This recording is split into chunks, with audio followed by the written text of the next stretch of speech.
What is going on, everybody? It is Gage and Brock here with another Tiefling Talks podcast. Number 4, I think. Yes, it is. Awesome. I hope Um, everybody's had a good week. Here to talk more shit. yeah, definitely. Kind of discuss some general things, just hang out, shoot the breeze. Talk about some D&D stuff, some exciting stuff. Releasing at midnight tonight. Tiny Tina's actually comes out in a couple hours actually for me, or a hour, 2 hours, something like that. Um, Yeah, hour and change. yeah, and so I'm so excited to actually play this because the fun, chaotic dumb that is our group is matched with the fun, chaotic dumb of Borderlands and D&D. Yeah, I know I've mentioned it before, not having any experience with the with Borderlands, but I know you guys have gotten me into a couple of other games, and I'm really excited to see how this turns out. It's always more fun with friends. I'll be honest, man. This is Borderlands is the type of game if you and your sister both like shooters, at least enough to kind of enjoy a good story of fun chaos. I really believe that you and your sister could actually really enjoy playing this together. Yeah, some of my fondest memories of when my sister used to live at home was staying up until 4, 5, 6 in the morning to back when Family Video and Blockbuster were things. We would rent a Halo game and just spend the entire night running through it. Oh, that's Oh my god. awesome. Those Yeah, such good times. those are the memories. Um, I had a lot of fond memories of Halo games as well growing up, and it kind of shaped a lot of who I am. Because I went through the phase of owning a clan, being in a clan, um, trying to go on some professional circuits of being actually decent at Halo and getting paid for it. Never got that to that point, but um, we used a site where we were able to actually register our team, and we didn't win anything like huge amounts of money, but like gift cards and random stuff. So it was fun, but it was also kind of really like emotionally draining. Hey, I mean that's a lot more than most people who play games can say. Not a lot of them can say that they've actually won something from an event. Yeah, it's great, but at the same time, you're on every day for at least 4 hours playing the same maps over and over and over until you learn sight lines, till you got everything down, call outs, till your team composition is on point. And when one person messes up, you got to restart all the way back from square one. And dude, it got heated sometimes. We'd yell at each other, we'd scream at each other, and eventually I got to a point where, yeah, we had won a few games, but I got to the point where I was just like, okay, for mental health reasons, I got to step away. I'm stressing myself out too much. I'm like pulling my hair out, trying to be good, trying to do this, sweating through every shirt I have. And, I got to take a step back, step away. And, honestly, it's been great. I play story games. I play anything that's got a real fun story to it. Yeah, I can play shooters. But most of the time, I don't play it on like super hard difficulties. I'll play it on something relatively easy, um, and just kind of coast through it and enjoy the story. And that's where I really enjoy my games now. I don't like getting worked up over games. I like something fun and entertaining. Yeah, that's something I've heard from like interviews with professional game players is a lot of them just find enjoyment or like don't find enjoyment anymore in playing games. Like the professional scene has ruined it for them. So it's good that you found a way to, revert back to being able to actually just like take the competitiveness out of it, at least to some degree, and have some fun. Right, and a lot of YouTubers say the same thing. YouTubers and Twitch streamers, they're like, games aren't really my thing anymore because I just do it as a job. I see it as a job now, and there are definitely certain aspects of certain hobbies that you monetize that, yeah, can definitely feel taxing. But I feel if you love your hobby enough and you do the things in your hobby that you want to do, not what you're conforming to do for other people, then you keep your hobby pure and you still enjoy it. Like for me, for instance, I'm monetized D&D hosting it and being a DM for it. But I still really enjoy it because it's on my terms. It's never um, me going into something not knowing what to expect and then somebody telling me what to do. There's no boss of me. There's no, and a lot of YouTubers and Twitch streamers can say the same, but at the same time, like, you really can't, because at the same time you have to conform to your audience. You have to play what they want to see. You have to play the newest game, even if it's not something that you're interested in, because that's what they want to see. That's what gets you the views. That's what gets you paid. Versus when I'm doing D&D like this, I'll put out time zones. I bring people in. I enjoy bending the story to kind of fit around players, but it is my story still. And there are kind of hard stops where I've definitely been like, hey, that's not going to work because of this, yada yada. But I've kept the enjoyment for the hobby because it's still something that I create, I put out there, and it doesn't have to change for anybody, but people that like it can gravitate towards it and keep playing with it. Right, definitely. Because like you can offer these storylines and stuff, and people can build off them. But in the end, if you don't like where they're building it to, you just put an ixnay on the whole thing. Right, and find a good way for it to curve back around into the main path that you're trying to carve. Because there's nothing saying that you can't have a little story arc here or there that kind of fits in as a back narrative or side narrative. Um, Especially when, for me, anyways, I just have a general narrative of the story I want to tell. The details are always filled in by the players. That's just kind of how I run with it, because honestly, it makes it a lot more fun for the players, and it also allows me to kind of continue putting out these skeleton type deals or these foundational ideas for new games without having to sit there and drench over every tiny detail of everything for hours on end, days on end, and burning myself out. It allows me to put a base general foundation, and I do a super heavy detailed kind of starting area, like, this is what you'll find here, this is that, this is that. But then from there, I let you guys kind of build out, especially if it's something I just have a general structure for. Right. It's again, it just goes back to the difference between like a module, for instance, and playing your own game. Like the people who run modules for, say, Adventures League, they can have fun like being the DM and still or and stuff, but in the end it's not their story. They still have to reference the book and like make sure, hey, is what I'm about to do okay? Because one wrong step with a module and you give somebody like a Ring of Ice resistance in the Frost Maiden campaign, you kind Right. of mess things up pretty bad. But you can create your own experience and tailor the items you give to the experience, and tailor the experience to the players. Right, like, I could always give you guys, say, a +1 weapon right off the bat at level 1, but then I can make encounters to help kind of balance that. It's not like a module where, you hand them a +1 when it says not to, or it doesn't say anything about it, and then all of a sudden they go on and they break every encounter listed up until they get to level 2. Right, definitely. Even the way that you're introducing like firearms and stuff into the current game that we're playing, like it's kind of a gradual change, and you can incorporate that into the story because of a couple players like being interested in that playstyle. Right, especially this last Sunday, we had those two new people join in, and one of them was like, "Ooh, mechanisms? I'm so down." And I'm like, "Ah, great. Another reason for you guys to push back and go to the Dwarven Kingdom at some point and kind of slowly but gradually um, get the upgrades and stuff. If it really push comes to shove and you guys don't want to make the trek back, I could always put in like like a dwarf that kind of heads out, and he kind of sets up a little mini portable stall, and from there you guys could do your exchanges there.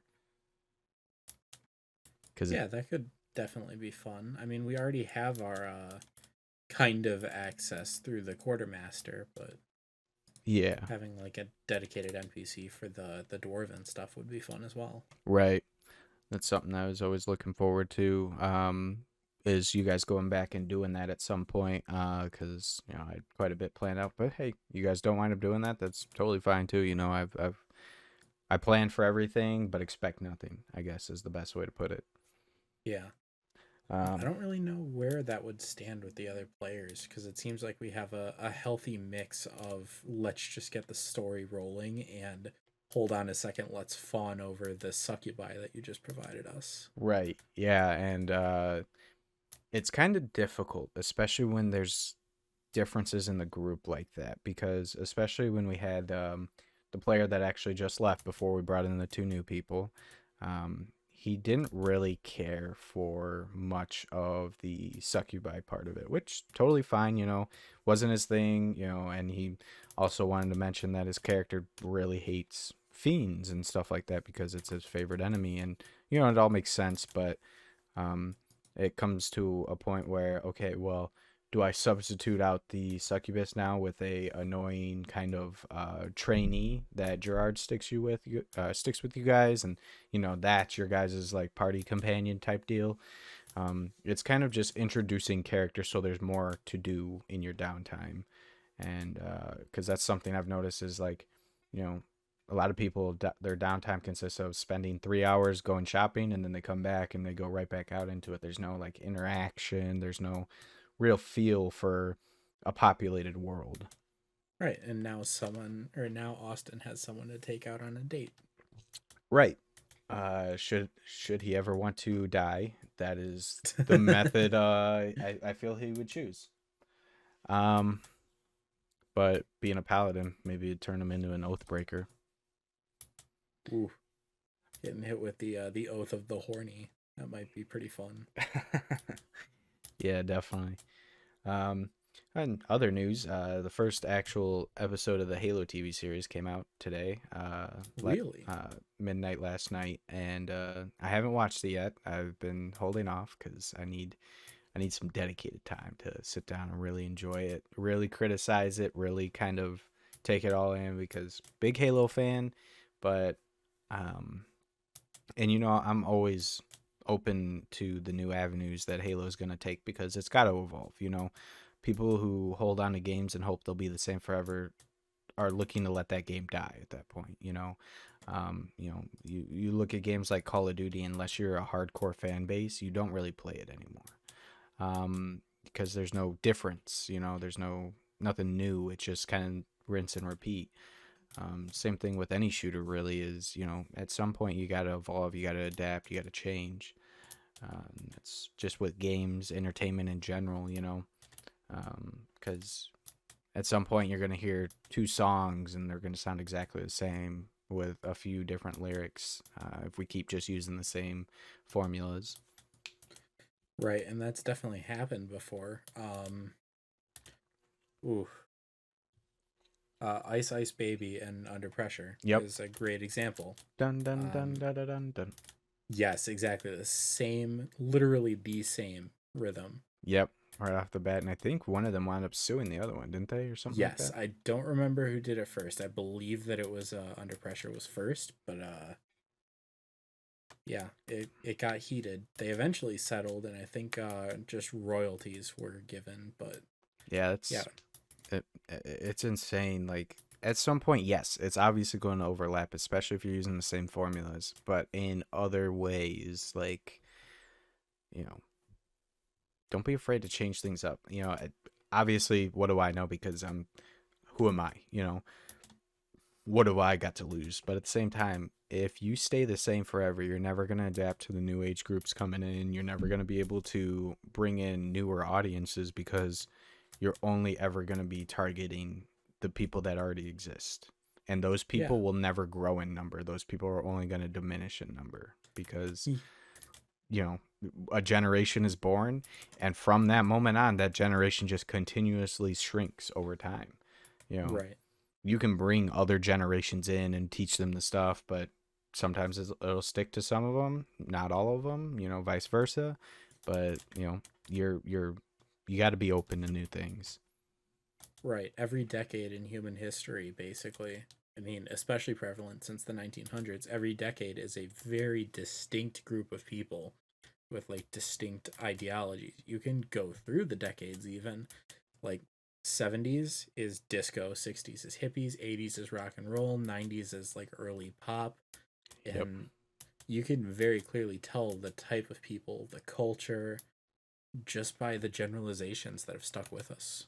Right, definitely so, and it's it's insane to think that you could always be the same and never have to or you could always put out a product that's always going to be the same and never have to change. I mean, obviously there are some things that never change, like a toilet plunger and stuff like that. There are different variations, but those are kind of like utility items, not like tangible kind of, oh, I need this to appeal to more people items. Right, Um, it's a technology with a purpose as opposed to like a consumer good. right, or an entertainment type deal. But yeah, anyway, enough of that. Uh, I want to talk about. Me and you recently went back and forth about the idea of kind of reviewing some of the Dungeons and Dragons books and kind of going through them. Yes. So, I was thinking along the lines of, I don't know, maybe like read a book and maybe the first 30 minutes of a podcast once a month we kind of take the first half of the podcast and kind of go over the book, the downs and ups, basically anything that makes the book. Yeah, you say go over. We're gonna read the shit out of these things, but yes, I'm totally down for that. And obviously we got to start with the core foundation of it all, the player's handbook. Oh yeah, And everything started from there. yep, and just kind of build our way out. I'll give that a read over, and then obviously I believe was it reissued? If it wasn't, then never mind. But if it was reissued, I think we should look at why it was reissued and kind of review that stuff as well. Yes, it was. It's had revisions. I know in digital forms, but I believe paperback has also had revisions. Yeah, I believe they reissue, which is so weird to me to think. It's just like, okay, put out an official statement, send out a card or whatever to everyone that's bought one or something. Have it be a free access thing. Do these people actually have to buy a whole brand new book to get the new changes? I would think so, right? Yeah, they do. That's insane to me. It definitely sucks. Like, I've heard a lot of people say like, and this is kind of off topic, but it'll swing back around. People like buying books and then saying, oh, you should get like a D&D Beyond DLC code. Like, one, they're not related, but two, if you had like a digital code or something, then you would have access to the new version of the book, Right. even just digital. And even that, I would say like offer a discount at the very least for it online. And I get it. D&D Beyond isn't officially part of the Wizards of the Coast kind of stuff. It is just a hosting platform for the books.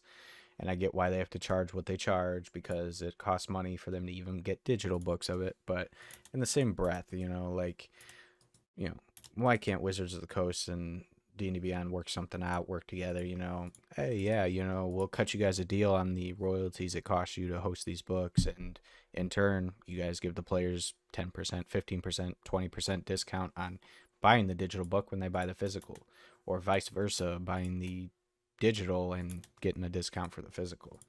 Yeah, that definitely seems like it could be very mutually beneficial. Like, quite a big missed opportunity, if I'm being honest. Right. And it makes it tough on people like me, for instance, who are doing a lot of virtual games. It makes it tough for me to transfer to a physical game now because unless I give each of my players a tablet with all of the information of the books and stuff on D&D Beyond and everything to use, and bring in a computer screen and everything to allow everyone to have the tokens and everything on the map and everything ported in, um, I would have to literally do all that instead of just having the books, putting out some paper maps, and giving some character sheets out.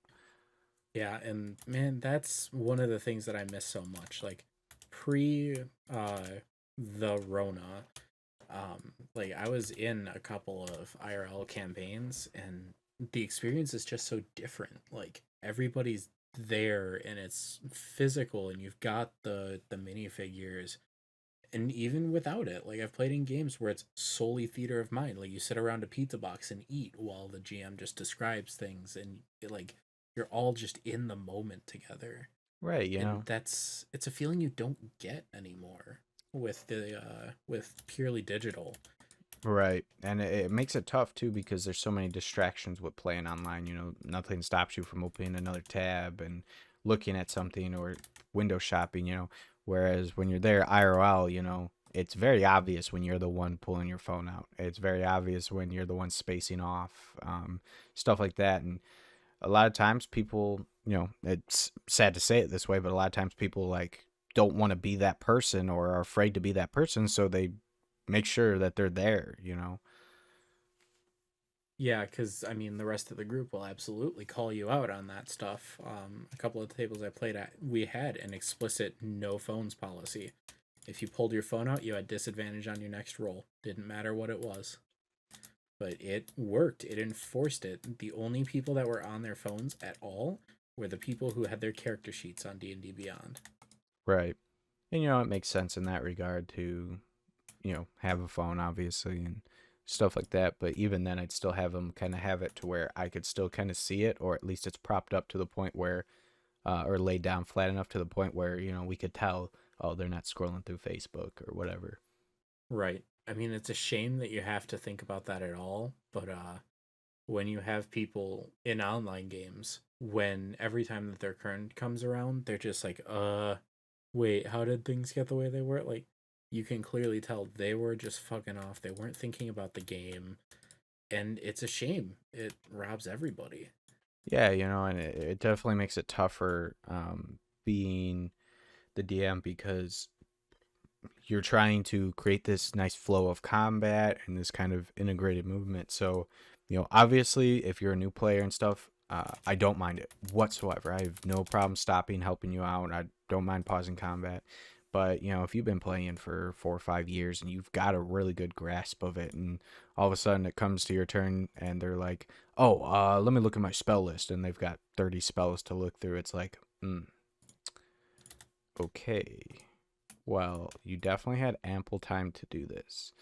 And see, I don't want to be mean, but at the same time, I really, what can I do? Like I could definitely take them aside and talk to them about it, but at the end of the day, it's either going to result in them sucking it up and conforming, or them not sucking it up and leaving. And either way, that doesn't make me happy as a DM. It doesn't. I don't want you to have to sit here and just deal with shit. I want you to enjoy what you're doing, and I want you to enjoy dealing with that stuff. Right. So Yeah, that's like the whole reason you're there is to enjoy the game and be a part of the moment with these other people that you're sharing the table with.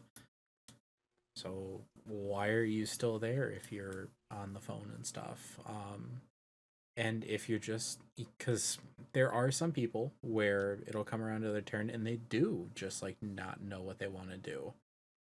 Don't play a caster then, or play like a half caster or something like an eldritch knight or a paladin, yeah, where their abilities are a paladin actually is better. Their abilities are straightforward. You hit, okay, I want to add smite. That's how you can cast. Or I want to think about a special smite, so I'll use branding smite so we don't lose track of them. Like, yeah, and I always tell people go for martial classes. Those will always be the easiest. Keep it simple, something maybe like rogue, fighter, even paladin you can get away with, and doing some spell casting on the side there.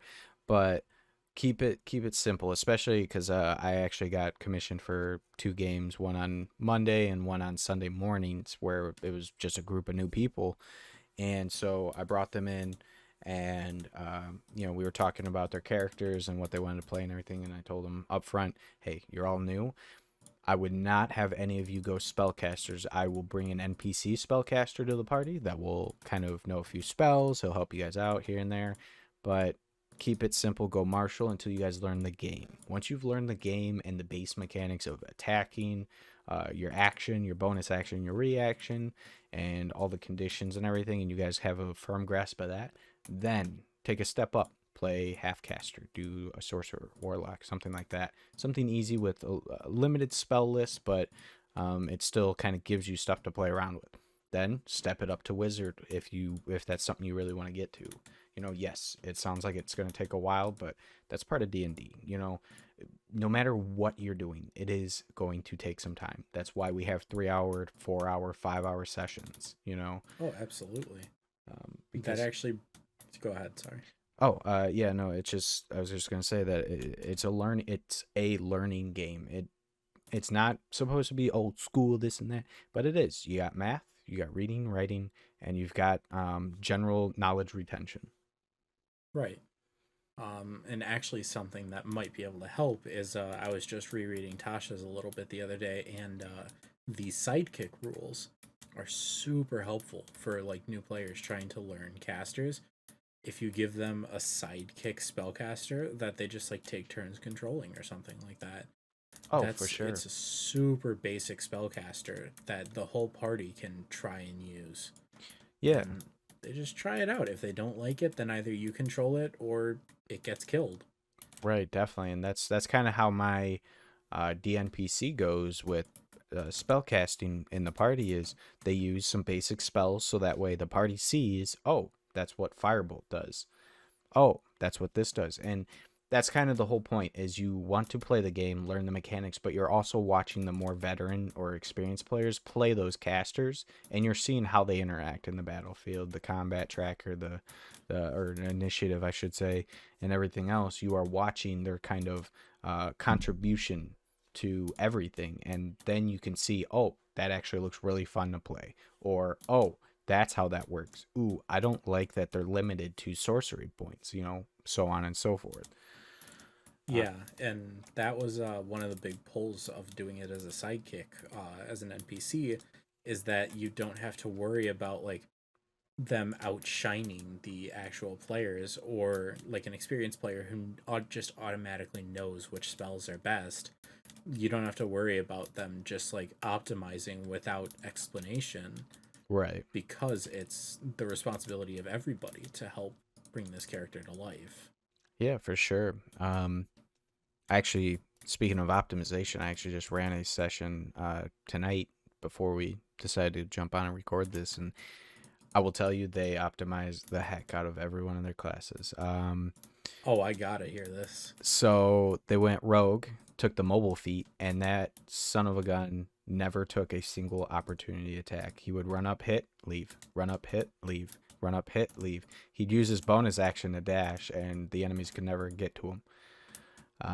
So that mobile feat really sucked because he could do it to anyone, Oh even yeah. whether he hit or not. He could just leave. He's like, okay, well, it misses on the boss. All right, well, I'm leaving. It's like, okay, and I couldn't do anything unless I had a spellcaster.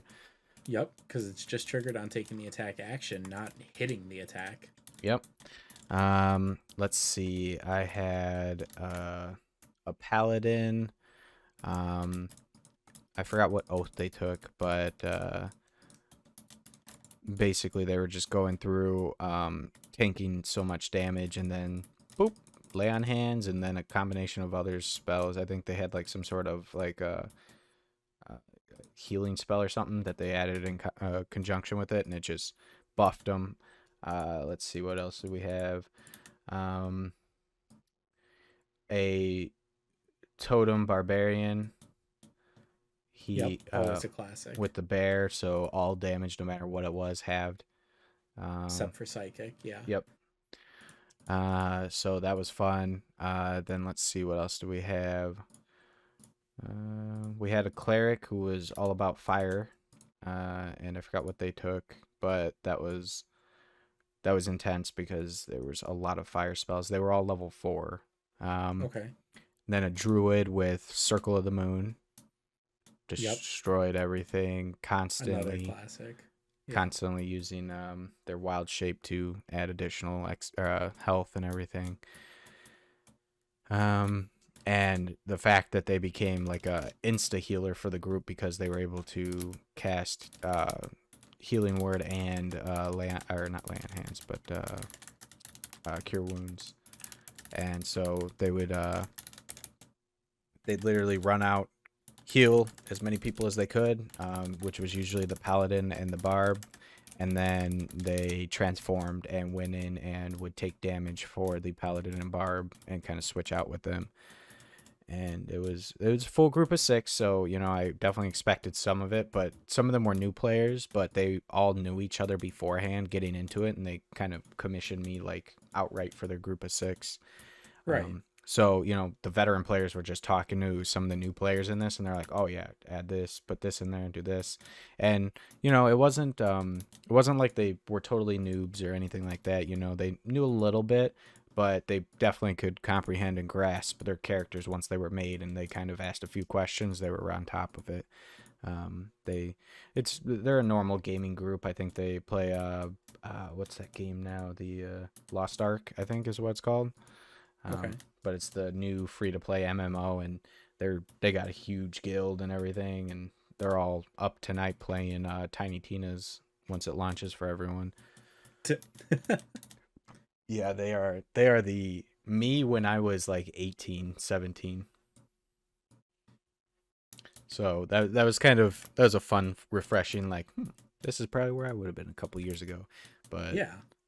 they're cool people having fun. They give each other shit.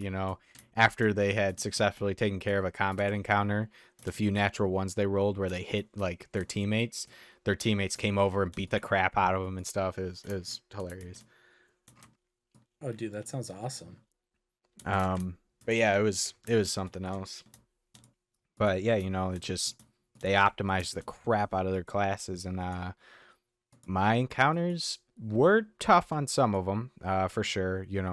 Uh, but for the most part, they kind of swept shop with those. Yeah, that's all part of it. I mean, when you said that was level 4. Yeah. Yeah, bringing in because I mean that's right before barbarians get their extra attack, before paladins get their extra attack. But still, you gave them an ASI. Did you allow variant human? Yep. Okay, so they already have a feat in ASI, their subclass ability, and I mean most of their base stuff by then.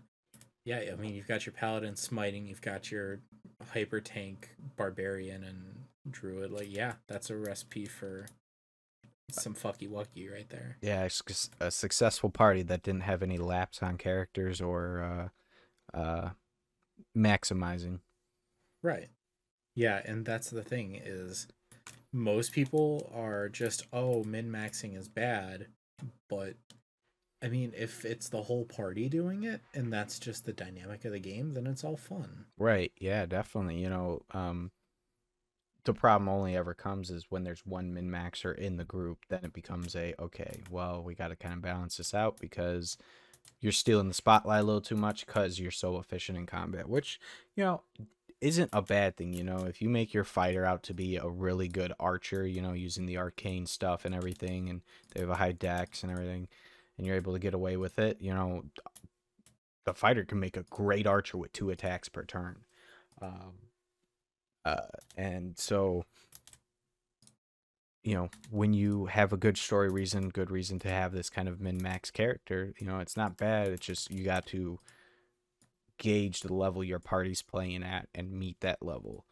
Because me and you both know from experience what it's like to have a character that kind of just blows past the party. Yeah, for better or for worse, because there's scenarios where the party absolutely needs a character that can carry or Right. something like that. Because if you get a party full of people who are new or people who just enjoy it for the role play mainly, they're not going to survive in combat. And that's something where an experienced player kind of, I don't want to say needs to, but really should step in and have a voice, have a character with some level of power to keep the party safe. Oh yeah, for sure, without a doubt. Like there's a moment to shine, and for everyone. But that's the thing is, everyone deserves a moment to shine. Nobody deserves to shine all the time, and nobody never deserves to shine. Yes, that's Um, a very good way of putting it. I want to make sure that each one of my players feels connected to the world. In order to do that, they have to have their moments. That's why I describe to some players when they do finish off an enemy what that looks like and stuff like that, because it's that moment of, oh yeah, that was kind of cool. I did do that. And that's when you hear the RP moment of, yeah, so my character turns back to the group and gives them a sly grin. And it's that's what brings a lot of people to the table. That's what keeps people at the table. Oh yeah. It can even help develop characters too, because maybe the character wasn't a cheeky bastard before they got that kill.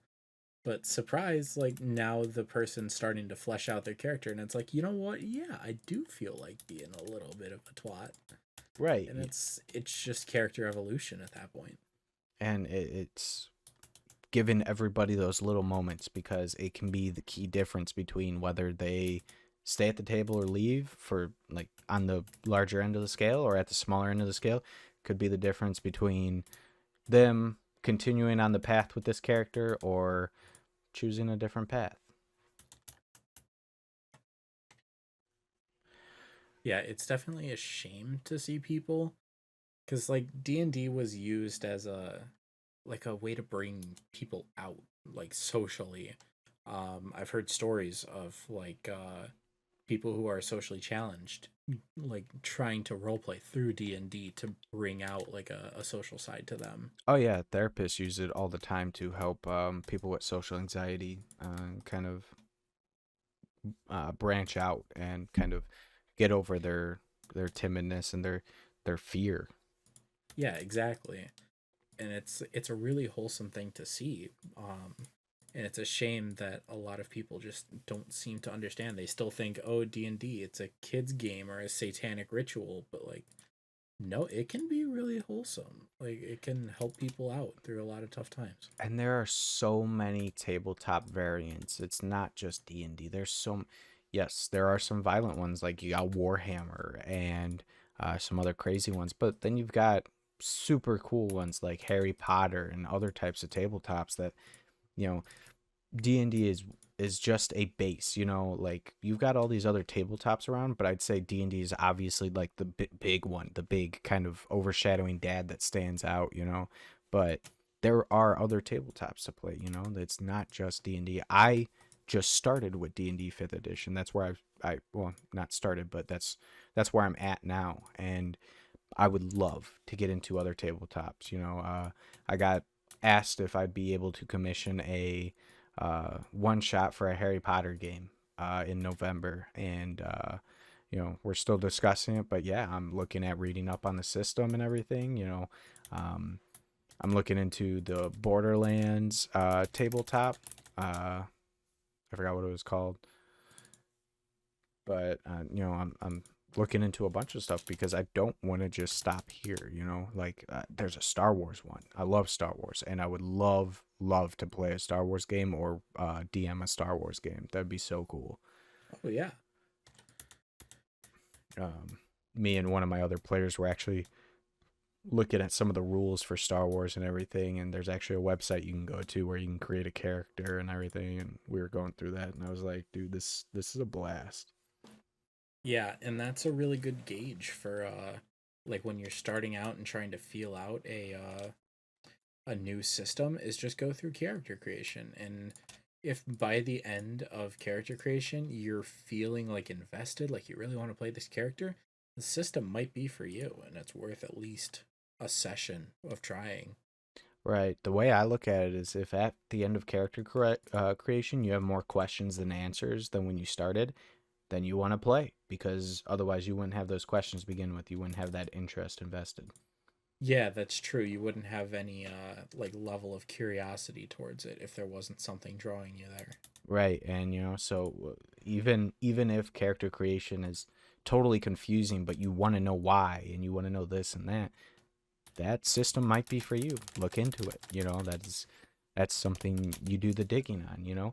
And yes, I'm not going to say that in order to start playing a tabletop, you need to know every rule backward, forward, upward, down, left, right. Um, but I will say, get a general sense of it. Even if it makes no sense, give a general read. And it still makes no sense, then jump into a game. At least you have read through it.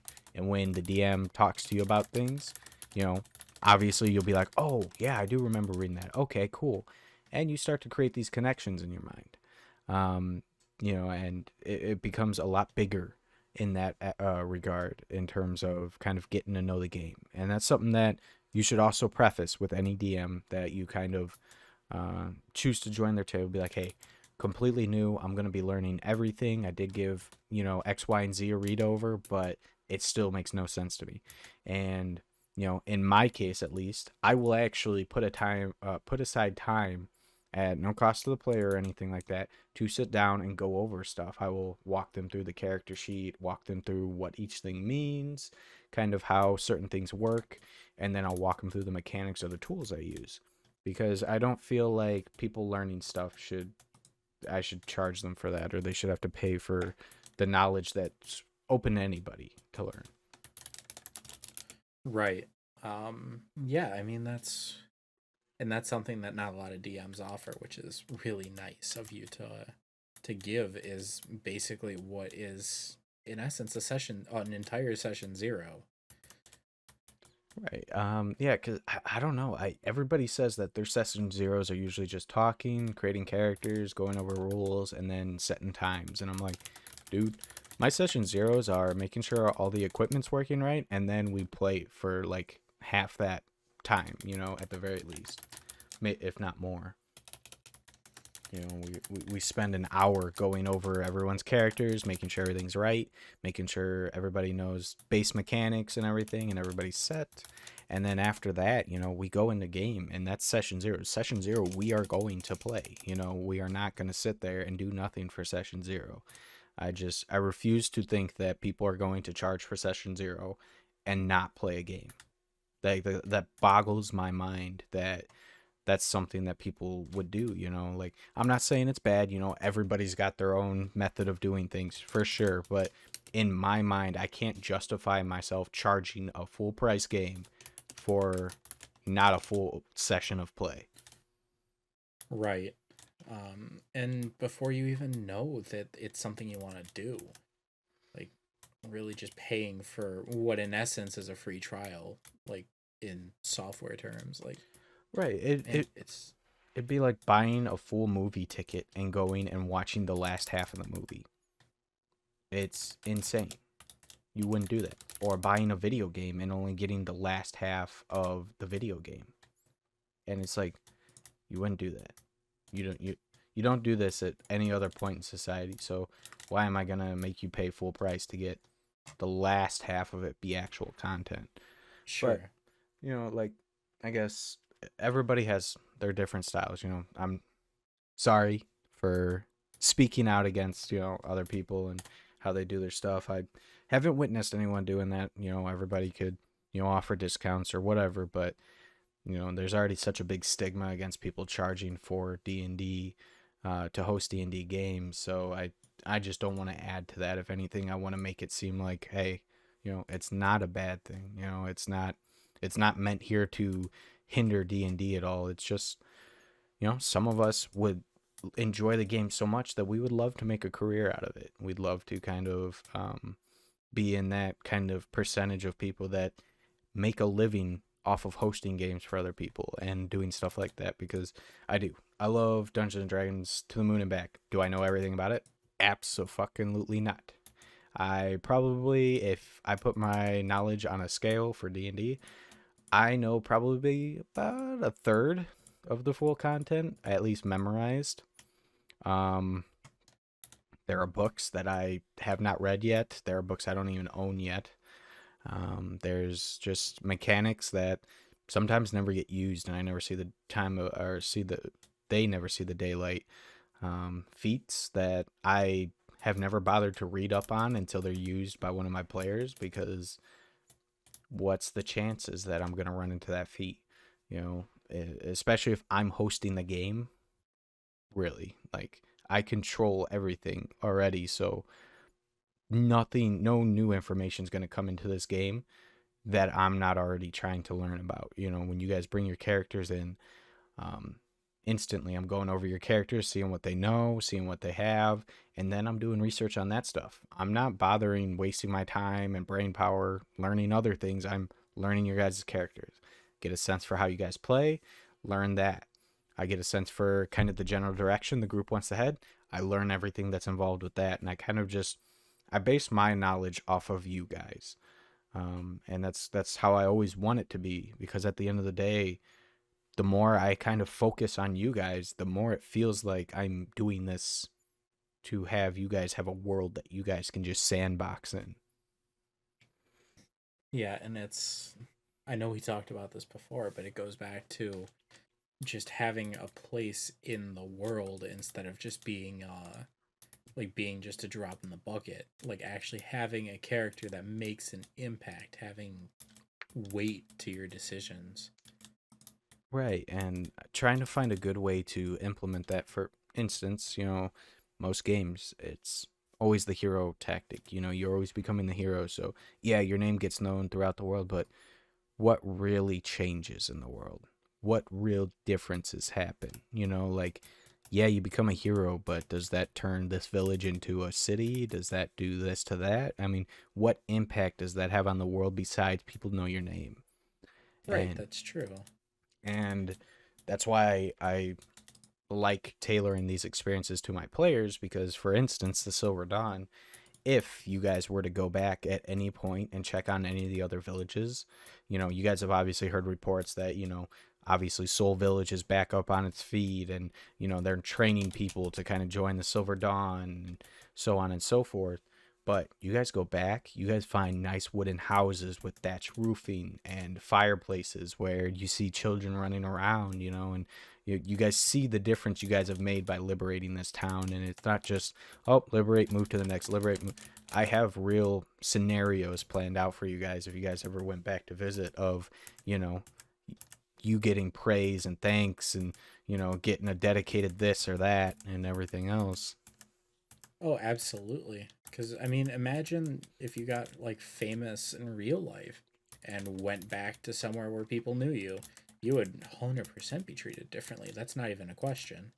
Right. And, yes, some of that comes with being a hero. All of a sudden, you go back to your hometown, and all of a sudden, everybody knows who you are. Everybody wants to be your friend. But does your hometown change? Not really. They put up a statue of you or a plaque, sure. But I want it to be bigger than that. I want you guys to drop a single droplet of blood on a blade of grass, and then come back 3 weeks later to a tree growing here or something, a blood tree or something crazy. I want every impression you guys make to have some kind of effect. And, I really learned this in running my first Sunday session with you, Josh, and Tori, and Vern, because when I did the whole time thing and kind of space time continuum, distortion, everything, I had to look at every action you guys have ever taken and make sure to, okay, this will lead to this will sprout off to this will do this will do this. So it gave me a real good sense of, okay, what is the player doing now? Okay. And and in the end, we totally fucking squandered the opportunity. We had all these great plans, Oh and then yeah. we did nothing with them. Oh yeah. It was fun either way.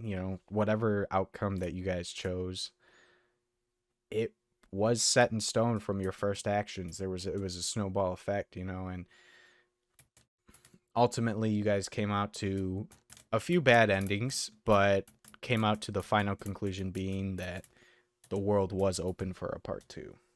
Oh yeah. Um, As much fun as destroying the world is, it's not as much fun as continuing to play. right, and then kind of the best thing is that if I ever get around to finding time on Sundays, which are now booked, hosting this, you guys will go through as other characters, and you will see the imprints that your previous characters had left on this world. You will see and meet the people. You will find all these things, and that's what I love about homebrew, is that you can't do that in a module. You don't get that in a module. You run a module twice, you're just playing the same thing with different people. You run a homebrew a second time in the future of a continuation with new people, you see it. You guys, the spirits of vengeance kind of camp is still there. You guys will see the kind of remnants of that. um, you know, uh, you guys kind of burning down uh, Nesrin's village. You guys will see the remnants of that. You guys, like, there are things there, that kind of just trickle over into session or campaign 2, and I assume the same thing's going to happen with Chris. Chris's campaign, the railgun incident was a big change in the world. I doubt that's going to go away by the next campaign. um and it's my love for homebrew, and my love for kind of the actions my players take, because every little bit of it, especially since I did the whole space time continuum thing, I see it. I see what kind of trickle effect it has. I see what you Right. guys do. You guys decide not to save the little village girl right outside the village from goblins. Okay. That leads to X, Y, and Z. Before you know it, now the players are facing an inquisition because you guys have decided, a farmer saw you out of the corner of his eye, and he obviously couldn't do anything to help because what's a lonely farmer gonna do against goblins? But he rode for help, and when he came back, the girl was already dead. Yada yada yada, and it leads on to a full-on inquisition and questioning of your guys' morals and ethics, and then the law is looking at you guys now, and now it just everything leads into something. For instance, like the biggest one was that some of you guys were wanted in um, the kingdom of the elves, humans, and tieflings in the Sunday campaign. And some of you, I should say, were wanted. Some of you were thought dead, but it all came full circle when you guys fully got there, met the king and everything, and all that jazz. Oh man.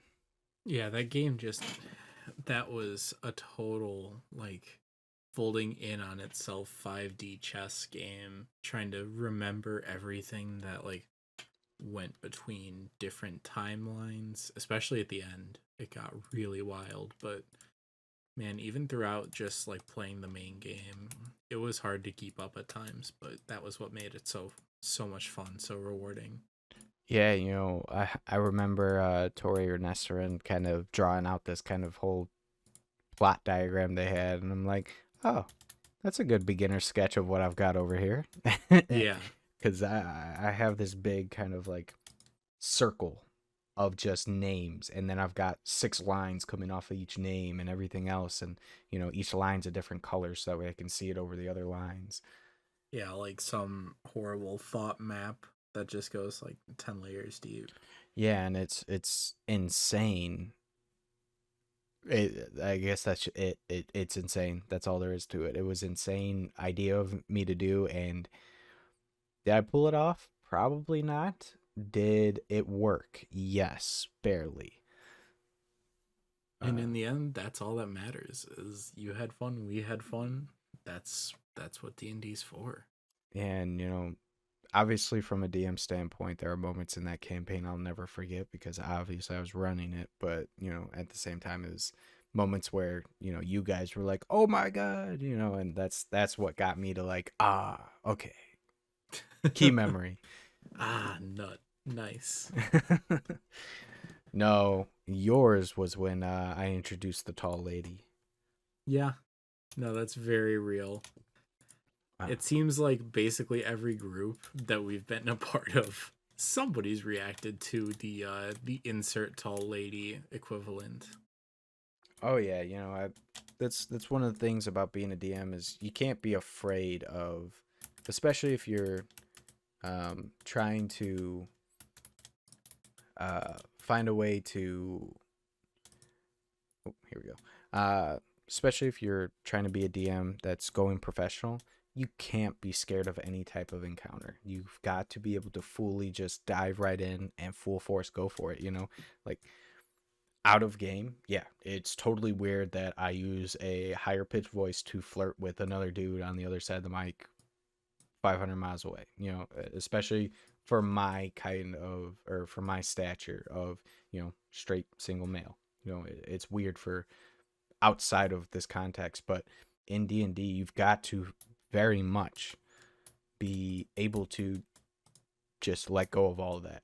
You've got to kind of get rid of all these barriers and everything. And obviously, some DMs you don't have to do it. That's how you want to play your game. But if you really want to be good, you really want to hone in on these good moments, and really kind of give it your all, then that's something, it's really weird for me, but I just think of it like, okay, I am this character. I am this character. I am this character. And when I played the succubus, it was, oh, you notice she's stroking her finger down your sidearm, and she kind of gives you a sly little wink to the side and everything, and she says, this and that.